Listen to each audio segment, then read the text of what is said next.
100 اونٹ اللہ کی راہ میں قربان کر دیے۔ اگلی رات پھر آئی، ابراہیم علیہ السلام نے پھر یہی خواب دیکھا، میری راہ میں کچھ صدقہ کرو، پھر اٹھے اور 100 اونٹ پھر قربان کر دیے۔ جیسے ذی الحجہ کی 10ویں رات آئی، پھر یہی خواب دیکھا، ملک شام میں رہتے تھے۔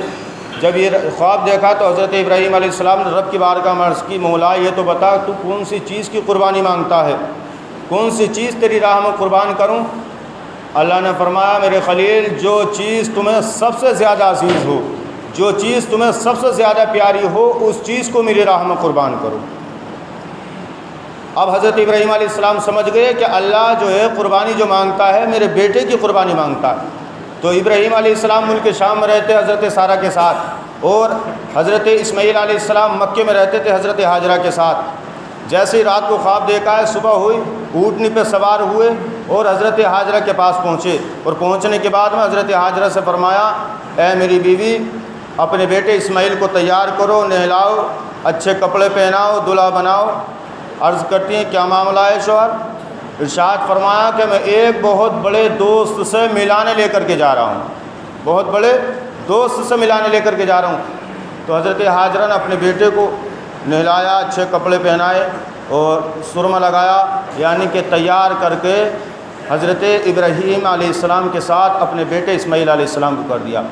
کسی شاعر نے کہا کہ اٹھا مرسل اسی عالم میں رسی تبر لے کر، اٹھا اسی عالم، اٹھا مرسل اسی عالم میں رسی تبر لے کر، کہ پیدل میل چل نکلا خدا کا پاک پیغمبر۔ تھوڑی بھی ساتھ میں، رسی بھی ساتھ میں، ہاجرہ کو نہ بتایا، اسماعیل کو نہ بتایا۔ اللہ اکبر کبیرہ کیا نظارے ہوں گے۔ ایک پیغمبر نے پیغمبر کی انگلی پکڑی ہوگی، باپ بیٹے کو لے کر کے چلا ہوگا، جانے والا بھی پیغمبر، لے جانے والا بھی پیغمبر۔ اللہ اکبر کبیرہ۔ یہ حضرت ابراہیم علیہ السلام اپنے بیٹے کو لے کر کے چل رہے ہیں، ہاجرہ کو نہیں بتایا، اسماعیل کو نہیں بتایا۔ بارے بھائی ابراہیم، تیرے ایمان کو کروڑوں سلام، تجھے کبھی خیال نہیں آتا کہ اکلوتا بیٹا ہے، 80 سال کی عمر میں اللہ نے تجھے بیٹا عطا فرمایا، تو بیٹا بیٹا کہہ کر کے کس کو آواز دیا کرے گا؟ تجھے ابا ابا کہہ کر کے کون آواز لگایا کرے گا؟ لیکن ابراہیم کی تو راہ یہ ہے، ابراہیم کا تو منشا یہ ہے، جان چاہے چلی جائے، اولاد چاہے چلی جائے، مال چاہے چلا جائے، لیکن پروردگار عالم راضی ہو جائے۔ کہاں چلے ابراہیم علیہ السلام؟ وادی مینا کی طرف روانہ ہوئے۔ اب جب شیطان کو پتہ چلا تو شیطان کو بڑی تکلیف ہوئی، شیطان کو اتنی تکلیف ہوئی کہ اب اس نے سوچا کہ یار انسان کا تو ویسے ہی اونچا مقام ہے، اور اگر یہ قربانی جو اللہ نے ابراہیم علیہ السلام سے مانگی ہے، اور اگر یہ قربانی اگر اللہ کی بارگاہ میں قبول ہو گئی تو قیامت تک جتنے لوگ آئیں گے، ماننے والے آئیں گے، تو وہ قربانی کرتے رہیں گے، انسان کا مقام اونچا ہوتا رہے گا۔ بہت بڑا مقام ہے اس قربانی کا، بہت اونچا مقام ہے، بہت بڑی فضیلت بتائیے۔ اس کے بعد میں اگر ٹائم ملا تو میں حدیث آپ کو بتاؤں گا۔ شیطان کو بڑی تکلیف ہوئی تو شیطان نے کیا کام کیا؟ شیطان نے حساب لگایا کہ یار کسی طرح سے اس قربانی کو روکا جائے۔ جو ابراہیم علیہ السلام حضرت اسماعیل کو لے کر کے جا رہے ہیں تو کسی طرح سے اس قربانی کو روکا جائے۔ میں اس لیے میک میں بولتا ہوں تاکہ باہر آواز پہنچتی رہے، آپ اندر بیٹھے اتنی آواز تو وہاں تک پہنچ ہی جائے گی۔ میک میں اس لیے بولتا ہوں تاکہ جو باہر بیٹھے ہیں نا تو ان کے اندر بھی جذبہ ہے، اندر والوں کے لیے جذبہ نہیں ہے کہ ہم ہی سنیں، باہر والے بھی سوچتے ہیں کہ کچھ آواز ہمیں بھی آئے نہ، تو وہ تو باہر بیٹھے ہوئے ہاتھ ہی دیکھتے رہتے کیسا ہاتھ چلنا ہے، جب آواز نہ پہنچے گی تو ہاتھوں کو دیکھیں گے اوپر والے اور باہر والے۔ تو اس لیے میں میک لگا دیتا ہوں، اگر میں دور کر دیتا ہوں تو آواز نہیں پہنچتی ہے وہاں۔ تو سنیں شیطان نے کیا حساب لگایا کہ یار چلو سب سے پہلے ہاجرہ کے پاس چلتے ہیں، اس لیے کہ عورت جو ہے نا بہکاوے کے معاملے میں تھوڑی جو ہے ایک دم بہک جاتی ہے، ایک دم پھسل جاتی ہے۔ تو شیطان نے حساب لگایا چلو چلتے۔ اللہ قرآن کریم میں ارشاد فرماتا ہے، یا ایھا الذین آمنوا ادخلوا فی السلم کافۃ ولا تتبعوا خطوات الشیطان۔ اللہ فرماتا ہے ایمان والو، ایمان میں پورے داخل ہو جاؤ، اس لیے کہ شیطان کی بہکائی راہ نہ چلو، شیطان تمہارا کھلا ہوا دشمن ہے۔ آج ہم خوب اس کے حملے میں آ جاتے ہیں، شیطان کے حملے میں۔ ہمیں چاہیے، ہم ایمان والے ہیں، اگر ایمان والے کو اللہ نے وہ طاقت عطا فرمائی ہے کہ اگر ایمان والا چاہے تو شیطان اس کے قریب سے نہیں گزر سکتا ہے۔ اگر چاہے ایمان والا تو اذان اس لیے ہوتی ہے، اذان کی آواز جہاں تک پہنچتی ہے نا تو شیطان دور بھاگتا ہے، لیکن ہم سوچیں ہم بستروں پہ اذان، ہمارے گھروں میں آواز اذان کی آ رہی ہے اور پھر بھی شیطان ہم پہ حملہ کرے بیٹھا، میں دبوچے بیٹھا، اٹھنے ہی نہیں دے رہا ہے، تو یہ ہماری تمہاری کمزوری ہے۔ شیطان نے حساب لگایا، ہاجرہ کی چوکھٹ پہ پہنچا، اور پہنچنے کے بعد میں شیطان نے کہا ہاجرہ اسماعیل نظر نہیں آ رہے، کہاں گئے ہیں؟ تو حضرت ہاجرہ نے فرمایا وہ اپنے ابو کے ساتھ گئے ہیں۔ کہا کہاں گئے ہیں؟ کہا یہ کہہ رہے تھے کہ میں بہت بڑے دوست سے ملانے لے کر کے جا رہا ہوں۔ تو شیطان کا کام ہے جھوٹ بولنا، لیکن یہ پیغمبر کی چوکھٹ ہے، یہاں جھوٹ نہیں سچ بول رہا ہے۔ شیطان نے کہا وہ اسماعیل کو دوست سے ملانے نہیں لے گئے، بلکہ کہاں لے کے گئے؟ کہا اس جگہ پر لے کے گئے ہیں اس لیے کہ اپنے بیٹے کو وہ ذبح کرنا چاہتے ہیں، وہ قربان کرنا چاہتے ہیں۔ اللہ اکبر کبیرہ۔ اتنا سنا حضرت ہاجرہ مچل گئی۔ ارشاد فرمایا نادان، کوئی اپنے بیٹے کو ذبح کر سکتا ہے؟ کوئی اپنے بیٹے کو قربان کر سکتا ہے؟ تو شیطان نے بالکل سچ بولا۔ شیطان نے کہا ہاجرہ وہ نہیں کرتے قربان، لیکن اللہ کی مرضی ہے، اللہ کا حکم ہے، اللہ کا اشارہ ملا ہے، تب اسماعیل کو لے کے گئے ہیں اور وادی مینا میں لے کر کے اپنے بیٹے کو ذبح کریں گے۔ اللہ اکبر کبیرہ۔ اتنا سنا حضرت ہاجرہ ارشاد فرماتی ہے نادان بھاگ جا میری نظروں کے سامنے سے،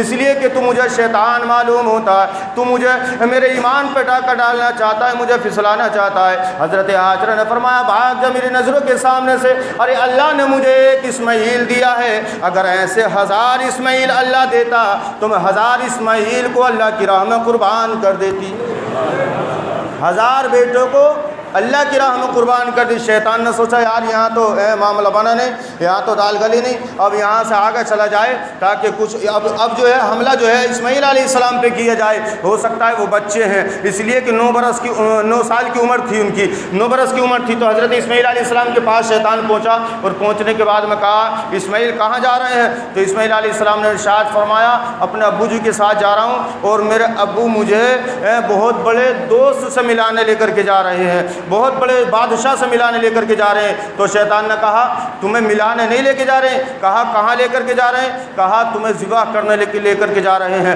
قربان کرنے لے کر کے جا رہے ہیں۔ تو اسماعیل علیہ السلام نے بھی یہی جواب دیا، ارے کوئی باپ اپنے بیٹے کو ذبح کرتا ہے؟ کوئی اپنے بیٹے کو قربان کرے گا؟ تو شیطان نے سچ بولا۔ شیطان نے کہا اسماعیل نہیں کرتے وہ قربان، لیکن اللہ نے تمہاری قربانی مانگی ہے تب تم کو لے کر کے چل رہے ہیں۔ اور شیطان نے بتا بھی دیا اور دکھا بھی دیا کہ اسماعیل اگر یقین نہ آتا ہو نا تو دیکھ لو ان کی بغل میں چھری بھی چھپی ہوئی ہے، آستین میں چھری چھپی ہوئی ہے اور رسی بھی ساتھ میں ہے، بتاؤ تو صحیح دوست کے پاس میں چھری کا کیا کام ہو سکتا ہے، رسی کا کیا کام ہو سکتا ہے؟ سب کچھ دکھا دیا۔ اسماعیل علیہ السلام کا ایمان دیکھیں، وہ اللہ کے پیغمبر تھے۔ اسماعیل علیہ السلام نے جواب دیا شیطان بھاگ جا میری نظروں کے سامنے سے، اللہ نے مجھے ایک جان عطا کی ہے، اگر لاکھوں جانیں بھی اگر اللہ عطا فرماتا تو میں لاکھوں جانوں کو اللہ کی راہ میں قربان کر دوں۔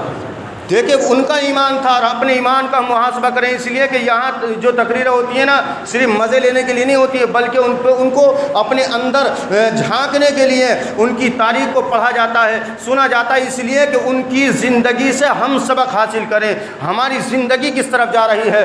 اب دیکھیں اسماعیل علیہ السلام نے جواب دیا اگر 1,00,000 جانیں بھی اگر اللہ مجھے دیتا اللہ کی راہ میں قربان کر دیتا۔ اب شیطان نے سوچا یار یہاں بھی کام نہیں بنا تو ہو سکتا اب چلیں ان کے باپ کے پاس چلتے ہیں، ہو سکتا ہے کہ وہاں جانے کے بعد میں کام بن جائے۔ تو شیطان حضرت ابراہیم علیہ السلام کے پاس پہنچا اور کہا اللہ کے خلیل خواب دیکھا ہے، اور خواب سب جو ہے سچے نہیں ہوتے ہیں، جھوٹے بھی ہوتے ہیں۔ شیطان نے کہا جھوٹے بھی ہوتے ہیں خواب، اور تم خواب کی بنیاد پر اپنے بیٹے کو ذبح کرنے لے کر کے چلے ہو، تم نے خواب دیکھا اور خواب کی بنیاد پہ اپنے بیٹے کا خون بہاؤ گے، 100-200 اونٹ قربان اور کر کے دیکھ لو اور بیٹا بچ جائے گا، اس لیے کہ تمہیں 80 سال کی عمر میں بیٹا ملا ہے اور ایک بیٹا ہے، اسی کو تم قربان کرنے کے لیے لے کر کے چلے ہو۔ وہ تو اللہ کے خلیل تھے، وہ سمجھ گئے شیطان مجھے بہکانا چاہتا ہے۔ اسی جگہ پر حضرت ابراہیم علیہ السلام نے شیطان کے کنکریاں ماری، وہ کنکریاں مارنا اللہ کو اتنا پسند آیا، قیامت تک کے لیے حاجیوں کو حکم دے دیا گیا کہ جب تک آنے والا حاجی یہاں آنے کے بعد میں اگر حضرت ابراہیم علیہ السلام کی سنت کو زندہ نہیں کرے گا، جب تک وہ کنکریاں نہیں مارے گا، جب تک میں اس کا حج بھی قبول نہیں فرماؤں گا، جب تک وہ حاجی کہلانے کے لائق نہیں ہوگا جب تک حضرت ابراہیم علیہ السلام کی سنت کو زندہ نہ کیا جائے گا۔ وادی مینا میں پہنچے حضرت ابراہیم علیہ السلام، پہاڑی پر پہنچے، اور پہاڑی پر پہنچنے کے بعد میں آپ نے سوچا جب شیطان نے مجھے بہکایا ہے تو میرے بیٹے کو بھی بہکایا ہوگا، اور اگر میرے بیٹے کو بہکایا تو حاجرہ کو بھی بہکایا ہوگا، اب کیوں نہ پورا معاملہ اسماعیل علیہ السلام سے بیان کر دیا جائے۔ حضرت ابراہیم علیہ السلام پہاڑی پہ بیٹھے ہیں اور حضرت ابراہیم علیہ السلام نے حضرت اسماعیل علیہ السلام کو بلایا، اور کس انداز میں بلایا، شاعر نے منظر کشی کی ہے، مچل کے بولے سبحان اللہ۔ بلندی پر سے دیا آواز اسماعیل در آؤ، یہاں آ کر خدائے پاک کا ارشاد سن جاؤ۔ اللہ قرآن کریم میں ارشاد فرماتا ہے قال یا بنی انی ارا فی المنام انی اذبحک فانظر ماذا تری قال یا ابت افعل ما تؤمر ستجدنی ان شاء اللہ من الصابرین۔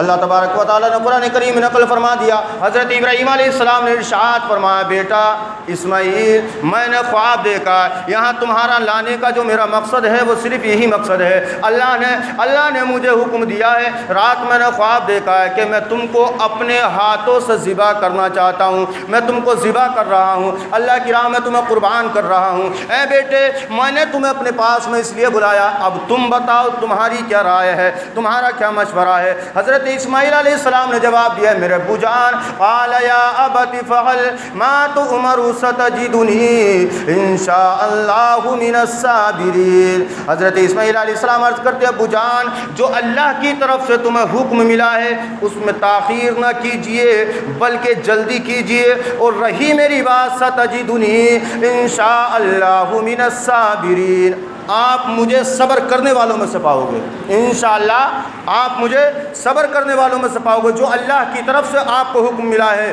اس میں تاخیر نہ کیجئے بلکہ جلد کیجئے، اور میری ٹینشن مت لیجئے، اس لیے کہ میں صبر کروں گا، جو مجھ پہ پریشانی ہوگی جو تکلیف ہوگی تمہارا بیٹا صبر کرے گا۔ اللہ اکبر کبیرہ۔ اب حضرت ابراہیم علیہ السلام حضرت اسماعیل علیہ السلام دونوں تیار ہوئے، اور تیار ہونے کے بعد میں حضرت ابراہیم علیہ السلام نے ارشاد فرمایا کہ بیٹے تمہاری کوئی آخری تمنا تو نہیں ہے، تمہاری کوئی آخری آرزو تو نہیں ہے، اگر کوئی تمنا ہو تو بیان کرو۔ تو حضرت اسماعیل علیہ السلام عرض کرتے ہیں ابو جان 3 آرزو ہیں، 3 تمنائیں۔ کہا کیا تمنا ہے؟ تو حضرت اسماعیل علیہ السلام عرض کرتے ہیں ابو جان جب آپ مجھے ذبح کریں نا تو اپنی آنکھوں پہ پٹی باندھ لینا، دوسری یہ ہے کہ جب مجھے ذبح کریں تو میرے ہاتھ پیروں کو رسی سے باندھ لینا، اور فرمایا فلما اسلما وتلہ للجبین، اور مجھے الٹا لٹا لینا، مجھے اوندا لٹا لینا، الٹا لٹا لینا۔ ارشاد فرماتے بیٹا بات سمجھ میں نہیں آئی، یہ ہاتھ پیروں میں رسی کیوں، آنکھوں پہ پٹی کیوں، اور الٹا لٹانے کے لیے کیوں کہا گیا؟ عرض کرتے ہیں ابو جان جب آپ چھری چلائیں گے نا، میری گردن پہ چھری چلائیں گے تو کہیں ایسا نہ ہو اگر آپ اپنی نظروں سے دیکھیں گے میں آپ کا بیٹا ہوں، 80 سال کی عمر میں اللہ نے آپ کو بیٹا عطا فرمایا ہے، جب اپنے ہاتھ سے چھری چلائیں گے میرے گلے پہ آپ میرے چہرے کو دیکھیں گے میرا چہرہ بگڑے گا، کہیں ایسا نہ ہو کہیں آپ کی محبت کو جوش نہ آ جائے، کہیں آپ کے جو چھری چلا رہے ہیں وہ چھری کہیں رک نہ جائے۔ اللہ اکبر کبیرہ۔ حضرت ابراہیم علیہ السلام نے ارشاد فرمایا اے بیٹے یہ ہاتھ پیروں میں رسی کیوں؟ تو حضرت اسماعیل علیہ السلام عرض کرتے ہیں ابو جان ہاتھ پیروں میں رسی باندھنے کے لیے اس لیے کہا گیا ہے آپ میرے باپ ہیں، میں آپ کی اولاد ہوں، جب ذبح کریں گے ہاتھ بھی پھڑکے گا پیر بھی پھڑکے گا، کہیں ایسا نہ ہو کہیں میرا ہاتھ آپ کے کہیں لگ نہ جائے، میرا پیر کہیں آپ کے لگ نہ جائے، اگر آپ کے لگ گیا بے ادبی ہو جائے گی، یہ قربانی اللہ کی بارگاہ میں قبول نہیں ہوگی۔ عزیزان ملت اسلامیہ یہ معاملہ تھا باپ بیٹے کا، آج ہم اپنا معاملہ دیکھیں، آج ہم اپنے ماں باپ سے کتنا پیار کرتے ہیں، کتنی محبت کرتے ہیں، وہ بیٹا قربان ہوتے وقت بھی اپنے باپ کے ادب کا خیال رکھ رہا ہے، اور آج ہم باپ کا سایہ ہمارے سروں پہ ہے، جس باپ کے صدقے میں ہمارے گھروں میں برکتیں اتر رہی ہیں ہم اسی ماں باپ کی نافرمانیاں کیا کرتے ہیں۔ اللہ اکبر کبیرہ۔ کسی شاعر نے کیا خوب کہا ہے کہ ماں باپ سے جو اپنے جی پیار کر رہے ہیں جنت میں گھر وہ اپنا تیار کر رہے ہیں، اور جنت ملے گی جن کو محشر میں دیکھ لینا، دل سے جو ذکر سید ابرار کر رہے ہیں، دل سے جو ذکر سید ابرار کر رہے ہیں، ماں باپ سے جو اپنے ماں باپ